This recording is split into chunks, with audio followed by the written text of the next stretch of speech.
자, 첫 번째 경기 이제 팰리스 대 맨유 경기. 자, 일단 팰리스 같은 경우에는 지금 최근 라인업과 비교했을 때 이제 레르마가 결장 중인 상황 이렇게 볼 수 있고, 그리고 에제 같은 경우에는 지금 결장 의심인 상황입니다. 자, 그 다음에 이제 맨유 같은 경우에는 현재 좀 수비에서 여전히 좀 결장자가 많아요. 일단 지금 바란, 그리고 린델로프, 그리고 이제 맥가이어, 그리고 이제 루크쇼드, 여전히 좀 수비에서 좀 결장이 많고, 그리고 이제 추가적으로 이제 부페, 레시포드 등이 이제 결장 의심인 상황입니다. 확실히 보니까 이제 최근 이제 맨유 같은 경우에는 다소 좀 주축 전력들의 약간 좀 손실이 좀 크다. 그러다 보니까 확실히 좀 라인업이 온전치 지금 구축하지 못하고 있다. 이렇게 말씀드릴 수 있을 것 같아요. 자, 아무튼 이렇게 이제 양 팀의 결장자 이슈에 대해서 간략하게나마 말씀드려봤습니다. 자, 일단 뭐 팰리스 같은 경우에는 안필드에서 리버풀을 이긴 걸 기점으로 현재 이제 3연승을 거뒀고, 그리고 직전 경기 풀업 원정에서도 무승부를 만들며 좀 좋은 흐름을 이어가고 있습니다. 예. 그래서 뭐 여전히 지금 좋은 모멘텀을 유지하고 있는 그런 크리스탈 팰리스라고 볼 수가 있고, 그리고 원정팀 맨유 같은 경우에는 5경기 연속 이제 무패 행진을 이어가고 있지만 직전 경기 벌리 상대로도 승리를 거두지 못하며 이제 저조한 폼을 보였고, 그리고 수비에서의 전력 손실이 크다 보니까 여전히 지금 수비가 불안정한 상황입니다. 그러니까 아무래도 좀 양 팀의 좀 경기력에서는 최근 좀 차이가 있다, 이렇게도 말씀드릴 수 있을 것 같아요. 자, 물론 뭐 이제 현재 흐름이나 경기력을 봤을 때는 팰리스가 유리하게 경기를 풀어가도 이상할 게 없는 경기고, 그리고 수비 뒷공간이 잘 뚫리는 맨유 상대로도 어느 정도 좀 공격에서 위협적인 모습을 종종 보일 수 있을 것 같아요. 자, 그러다 보니까 물론 이제 최근 행보만 봤을 때는 당연히 이제 팰리스가 맨유 상대로 정배를 받아도 이상할 게 없는 상황이다, 이렇게도 말씀드려 봐요. 자, 다만 이제 맨유 같은 경우에는 최근에 좀 경기 과정은 좋지 못해도 그래도 결과적으로는 계속해서 무패 행진을 이어가며 저력 있는 모습을 이제 보이고 있습니다. 네. 그리고 이제 수비가 안 좋은데도 불구하고 그거를 어느 정도 좀 득점력으로 이제 약간 좀 대체를 하면서 좀 쉽게 무너지지 않고도 있어요.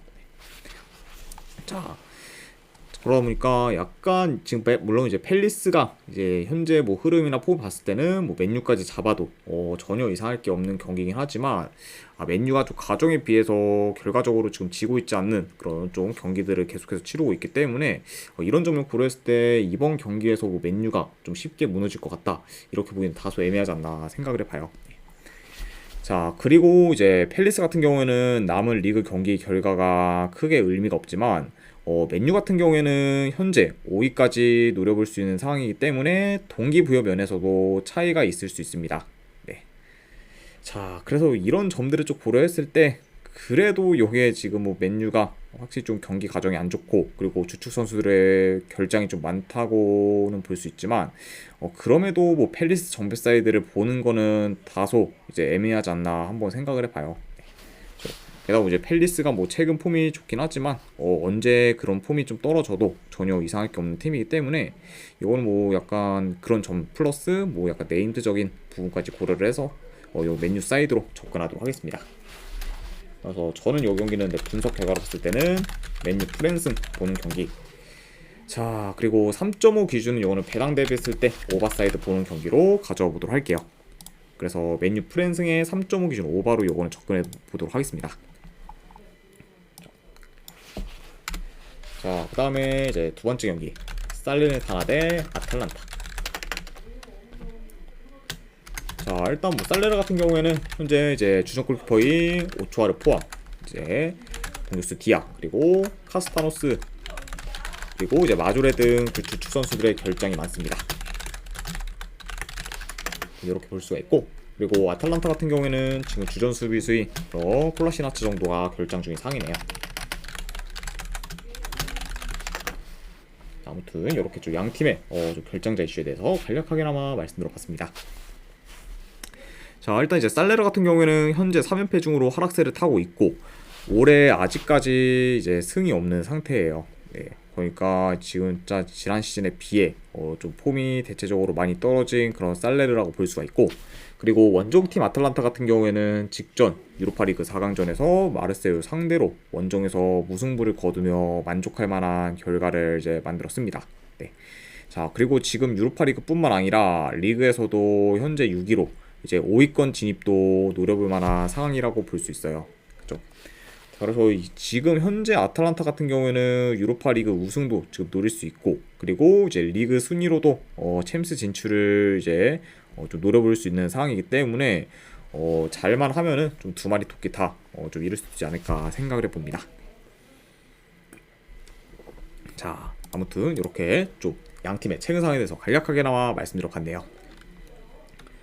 자, 일단 뭐 여기 같은 경우에는 뭐 전반적으로 이제 원정이라 해도 아탈란타가 공격에서 더 두각을 나타낼 것을 봅니다. 자, 그리고 뭐 아탈란타 같은 경우에는 여전히 뭐 이제 침투나 좀 컵백 등 그런 좀 공격 패턴이 다양하다 보니 그런 약간 좀 공격 패턴을 통해 현재 좀 많이 헐거운 살레르의 수비를 잘 공략할 것으로 봐요. 그러니까 뭐 전반적으로 이제 아탈란타가 공격을 주도하면서 유리하게 이제 풀어갈 수 있다고 보고, 그리고 뭐 살레르 같은 경우에는 최근 매 경기 이제 멀티 실점을 기록 중으로 이제 수비 밸런스도 많이 무너졌기 때문에 이번 경기 이제 실점 위험이 좀 클 수 있습니다. 그러니까 확실히 지금 매 경기 멀티 실점 이상씩 꾸준히 좀 기록 중인 살레르의 수비를 이제 믿을 만하지 않기 때문에 이런 점까지 고려했을 때는 아탈란타가 좀 충분히 좋은 득점 기회를 창출하지 않을까 생각을 해봐요. 자, 물론 뭐 이제 아탈란타의 다음 일정이 유로파리그 경기이기 때문에 어느 정도 힘을 뺄 가능성도 있긴 하지만, 그거를 감안해도 현재 강등이 확정되며 의욕이 없고, 그리고 흐름이나 폼도 많이 안 좋은 살레르 사이드를 볼 수는 없기 때문에 그래도 이 경기는 아탈란타 사이드를 보는 게 좀 더 낫지 않나 한번 생각을 해봐요. 자, 그래서 저는 이 경기는 내 승패를 본다고 하면은 아탈란타 사이드 보는 경기. 자, 안 그러면은 이거는 3.5 기준은 좀 기준점이 있다 보니까 이건 언더사이드로 접근하도록 하겠습니다. 그래서 아탈란타 승에 3.5 기준 언더로 접근해 보도록 할게요. 자, 그 다음에 이제 우디네세 대 나폴리 경기. 자, 우선 이제 우디네세 같은 경우에는 주전수 1명, 그리고 지금 미드필더 2명이 결장. 자, 그리고 나폴리 같은 경우에는 현재 핵심 공격수인 지금 크바라츠켈라르가 이제 결장 중이에요. 그리고 이제 크바라츠켈라를 포함해서 이제 젤린스키 그리고 라스파도리 또한 결장 중인 상황입니다. 자, 그러니까 일단 뭐 우디네세도 우디네세긴 하지만 나폴리 역시 좀 주축 선수들의 결장이 이제 많은 편이라고 볼 수 있어요. 자, 아무튼 이렇게 좀 양 팀의 결장 이슈에 대해서 간략하게나마 말씀드려봤습니다. 자, 일단 이제 우디네세 같은 경우에는 최근 3연패를 기록하면서 분위기가 좋지 못했지만 직전 경기 홈 볼로냐 상대로 무승부를 거두며 연패 흐름은 끊었습니다. 네. 물론 뭐 이제 한 명 퇴장당한 홈에서의 그런 볼로냐긴 했지만 그래도 그런 볼로냐 상대로 무승부를 거둔 거는 우디네세 입장에서는 굉장히 좀 만족할 만한 결과지 않나 싶고, 그리고 나폴리 같은 경우에는 최근 3경기 기준 이제 2무 1패로 흐름이 좀 다소 좋지는 못해요. 네. 그리고 최근 좀 경기들을 봤을 때 홈에서 이제 프로시노네 상대로 무승부를 거두거나 이제 원정에서 엠폴리 상대로 지는 등 약팀들 상대로도 현재 이렇다 할 결과를 이제 못 만들고 있습니다. 자, 아무튼 이렇게 좀 양팀의 좀 최근 상황에 대해서 말씀드려봤네요.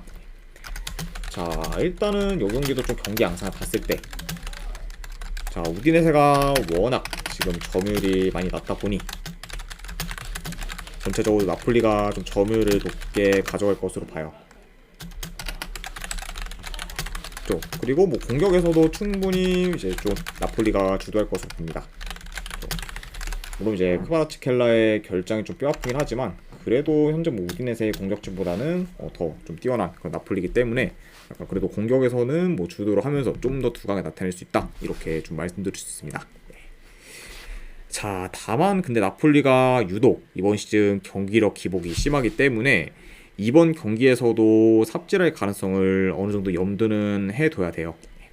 그리고 최근에 나폴리가 리드를 하고 있어도 오래 유지 못하고 따라잡히면서 리드 또한 잘 못 지키고 있습니다. 그만큼 좀 수비 집중력도 많이 안 좋고, 그리고 전체적으로 약간 좀 이렇게 오랫동안 그런 좀 주도를 하는 그런 스타일이 못 되기 때문에 현재 그런 나폴리의 그런 좀 리드 지킴은 많이 좀 떨어진다. 이렇게도 말씀드려 봅니다. 네. 자, 그러니까 현재 뭐 좀 주축 선수들의 결장도 좀 뼈아프고, 그리고 약간 좀 나폴리의 기복성 있는 경기력, 그리고 약간 좀 리드를 오랫동안 좀 못 지킨다는 점까지 다 고려를 했을 때 어느 정도 좀 불안 요소가 좀 많이 보여요. 네. 그러다 보니까 이런 약간 원정 나폴리 정배 사이드를 보기는 생각보다는 좀 리스크가 크다고 보기 때문에, 이런 점을 고려하면은 그래도 이 경기는 우디네세 사이드로 접근하는 게 조금 더 낫지 않나 생각을 해봅니다. 저는 요거는 원정 나폴리는 솔직히 지금 믿음이 안 가가지고 그래도 본다고 하면은 우디네 사이드 보도록 할게요. 우디네세 프랜승 보는 경기. 그리고 요 경기는 고배당으로는 무승부 도전 이렇게 한번 가져와 보도록 하겠습니다. 자, 아무튼 이렇게 이제 우디네세 대 나폴리 경기까지 마무리가 되는데요. 자, 그 다음에 이제 릴 대 리옹 경기. 일단 뭐 릴 같은 경우에는 주전 미드필더 한 명이 결장. 그리고 리옹 같은 경우에는 지금 큰 결장자는 없습니다. 또 이렇게 볼 수가 있고. 자, 일단 이제 릴 같은 경우에는 홈에서 현재 4연승 중으로 극강의 모습을 좀 보이고 있고, 그리고 전반적으로 원정에 비해 홈에서 이제 안정적인 경기력을 보여주고 있습니다. 네. 그만큼 지금 홈에서 공수 밸런스가 좋은 그런 릴이라고 볼 수가 있고, 그 다음에 이제 리옹 같은 경우에는 직전 경기 이제 기세가 이제 무서운 그런 모나코 상대로 값진 승리를 거뒀고, 그리고 최근 좀 파리 상대로 진 걸 제외하면은 죄다 이겼을 정도로 좋은 성적을 거두고 있습니다. 네. 그래서 확실히 이제 리옹 같은 경우에는 시즌 초반에는 강등권까지 갔었을 정도로 경기력이 좀 많이 처참했지만, 이후 이제 180도 달라지면서 현재 9위까지 이제 올라온 상황이죠. 네. 그만큼 이번 시즌 좀 리옹이 굉장히 좀 많이 암울했는데, 그래도 이제 뭐 중후반기에 굉장히 좀 많이 올라오면서 이제는 어느 정도 좀 국제대회 진출권까지 노려볼 만한 그런 상황이지 않나 생각을 해봅니다. 자, 아무튼 이렇게 좀 양 팀의 상황에 대해서 말씀드려봤고, 이 경기도 좀 경기 양상 봤을 때 일단 뭐 현재 뭐 릴만큼이나 리옹도 중원 장악력이 좋아요. 그러니까 뭐 확실히 이제 좀 릴 상대로 뭐 리옹이 중원에서 크게 좀 밀리지 않을 가능성도 있어 보입니다. 그러면서 뭐 초반부터 약간 좀 중원 싸움이 좀 치열할 것으로 보이고. 아이고, 김구수님 반갑습니다. 자, 그래도 릴이 전체적으로 수비가 더 견고하기 때문에 그래도 홈에서 더 안정적으로 경기를 풀어갈 가능성이 있지 않나 생각을 해봐요.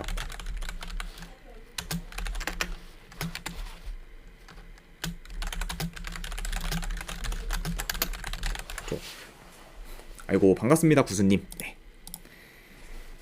자, 그리고 이제 리옹 같은 경우에는 최근 이제 아이고야. 근데 세레소 오사카 경기가 좀 배당이 근데 되게 좀 메리트가 있어서 만약에 저라고 해도 좀 약간 욕심을 부려서 좀 가져갔을 것 같아요. 네. 근데 오늘은 좀 세레소가 많이 좀 삽질을 해서 별로 좀 결과 좋지는 못했네요. 네. 자, 그래도 이제 아무 좀 경기들이 좀 잘 흘러가고 있다 보니까 계속 한번 좀 응원해 보도록 하겠습니다. 자, 그리고 이제 뭐 리옹 같은 경우에는 최근 3경기 연속 이제 멀티 실점 이상을 기록 중으로 이제 수비가 좀 어느 정도 지금 계속해서 흔들리고 있어요. 자, 그러니까 약간 좀 이런 수비가 좀 흔들리고 있는 리옹이다, 이렇게 말씀드려봐요. 자, 다만 이제 리옹이 지금 김구수님 별풍선 50개 감사합니다. 아이고, 구수님 별풍선 50개 후원 감사드립니다. 네. 일단은 바로 조합이랑 추천표 보내드리도록 할게요. 잠시만요.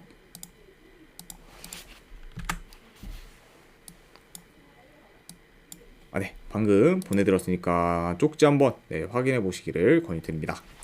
노준규님 별풍선 50개 감사합니다. 준규님도 별풍선 50개 후원 감사드립니다.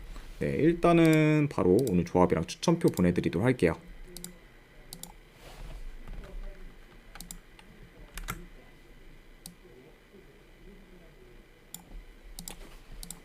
네. 이제 두 분께 방금 보내드렸으니까 확인하시면 될 것 같습니다. 그리고 다시 한번 50개 후원 감사드립니다. 준규님, 구수님. 네. 자, 다만 이제 리옹 같은 경우에 최근 뭐 수비가 좋진 않지만 그래도 공격 흐름이 지금 굉장히 좋기 때문에 언제든지 좀 득점력에서 폭발할 가능성이 있고, 그리고 경기력 또한 뭐 여전히 나쁘다고 보기 어렵기 때문에 비록 이제 리옹이 원정이라 해도 릴 상대로는 크게 밀리지 않을 수도 있다고 봐요. 네. 그러니까 약간 지금 뭐 홈 릴이 워낙 좀 극강이긴 하지만 그래도 현재 뭐 리옹 상대로 1.7대 약간 승배당은 배당 대비 좀 메리트가 없기 때문에 요거는 승패보다는 고배당 잡이로 접근하는 게 좀 더 낫지 않나 저는 생각을 해봅니다. 그래서 저는 요 경기는 분석 결과를 봤을 때 승패로 본다고 하면은 릴 햄무나, 안 그러면은 무승부준에서 올라가는 경기, 네, 안 그러면 요거는 뭐 결과 상관없이 오버사이드로 접근하도록 할게요. 2.5 기준. 자, 아무튼 이렇게 이제 릴과 리옹 경기까지 마무리가 되었습니다. 자, 그 다음에 이제 엑셀시오르 대 네이메온 경기.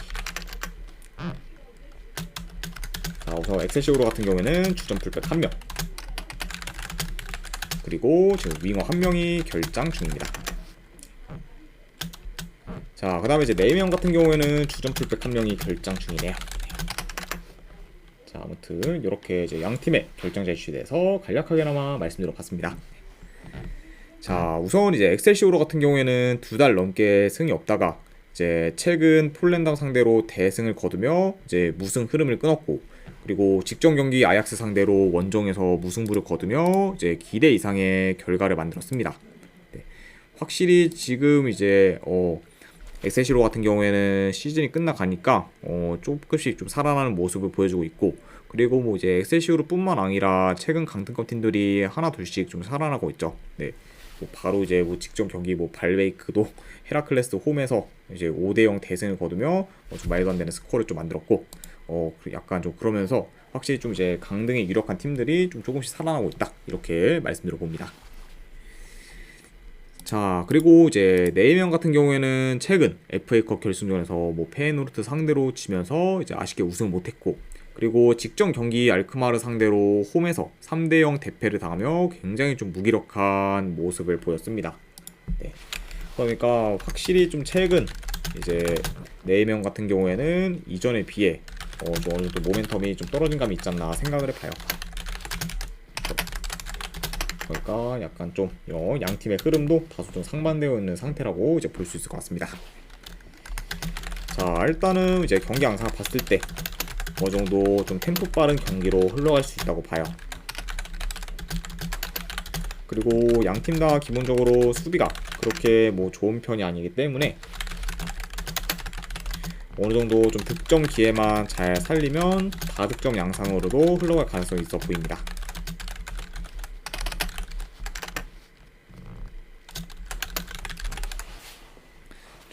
자, 이렇게 좀 볼 수가 있고, 그리고 만약 이제 네이메온이 홈이고 그리고 엑셀시오르가 원정이었으면은 네이메온이 많이 유리할 수 있었겠지만, 원정 네이메온 같은 경우에는 지금 대체적으로 폼이 좀 많이 좀 떨어지기 때문에 솔직히 원정에서의 네이메온은 좀 기대치가 낮고, 그리고 최근 네이메온 같은 경우에는 하향 곡선을 타고 있는 반면 이제 엑셀시오르 같은 경우에는 나름 좀 살아나는 그런 좀 기미를 좀 보이고 있기 때문에 이런 약간 흐름적인 부분에서도 양 팀이 다소 좀 상반되어 있지 않나 생각을 해봅니다. 네. 그래서 약간 이런 점까지 고려를 하면은 요거는 뭐 홈팀인 엑셀시오르 사이드를 봐도 좀 괜찮지 않을까 한번 생각을 합니다. 네. 그래서 저는 요 경기는 내 분석 결과로 봤을 때 이제 승패를 본다고 하면은 이건 엑셀시오르 프랜승 쪽 보도록 할게요. 엑셀시오르 프랜승 보는 경기. 그리고 3.5 기준 요거는 배당 대비했을 때 오버사이드 보는 경기 이렇게 가져보도록 하겠습니다. 네. 솔직히 이 경기는 약간 좀 2.5 줄 줄 알았는데 3.5나 줘서 조금 그렇긴 하지만 그래도 이제 본래 오버사이드를 봤던 경기이기 때문에 3.5라고 해도 이거는 오버로 접근하도록 할게요. 자, 아무튼 이제 이렇게까지 해서 오늘 해외 축구 분석은 전부 다 마무리가 되었습니다. 자, 어느 정도 분석이 좀 괜찮다 이제 생각되시는 분들은 추천이나 즐겨찾기 한 번씩 눌러주시면 감사드리고, 그리고 이제 궁금하신 사항 있으시면은 채팅으로 질문 주시면 바로 답변해 드리도록 하겠습니다. 자, 아무튼 이제 오늘도 끝까지 분석 방송 봐주신 분들 대단히 감사드립니다. 네, 감사합니다.